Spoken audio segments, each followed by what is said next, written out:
আসসালামু আলাইকুম, welcome to my page free time Mizan. আমি মোহাম্মদ মিজানুর রহমান মিজান। চলে আসলাম আমাদের দেওয়ানগঞ্জ উপজেলা ডাংধরা ইউনিয়ন ৯ নং ওয়ার্ড চিংটিমারি সরকারপাড়া। এই যে দেখেন, আমি একদম ডেবে গেছি গা। এই রাস্তাটা বৃষ্টির কারণে ভেঙে গেছে। এই রাস্তায় যদি অতি দ্রুত কাজ না করা হয়, হয়তো আরো বৃষ্টিপাত হলে এই রাস্তাটা বিচ্ছিন্ন হয়ে যেতে পারে। এই জন্যই আমি আমাদের দেওয়ানগঞ্জ উপজেলা প্রশাসনের প্রতি দৃষ্টি আকর্ষণ করে বলছি, যেন এই রাস্তার কাজটি অতি দ্রুত করা হয়। দেখেন এরকম গর্ত, যে কি অবস্থা, নামাও যায় না উঠাও যায় না। এখানে কোনো মতন একটা ভ্যান গাড়ি যাইতে পারে, বড় গাড়ি তো যাওয়াই যাবে না।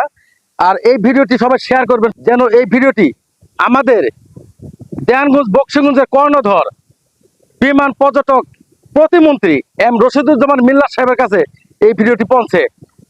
আর এই ভিডিওটি পৌঁছার জন্য সবাই ভিডিওটি শেয়ার করবেন, যেন এই রাস্তার কাজটি দ্রুত হয়। দেখেন গেট ওয়াল ছিল, এটা পর্যন্ত ভেঙে গিয়েছে, এই যে দেখতে পাচ্ছেন। যে যেখান থেকে দেখছেন সবাইকে অনেক অনেক ধন্যবাদ। সবাই ভালো থাকবেন, সুস্থ থাকবেন। আজকের মতো বিদায় নিচ্ছি। আমি মোহাম্মদ মিজানুর রহমান মিজান। আল্লাহ হাফেজ।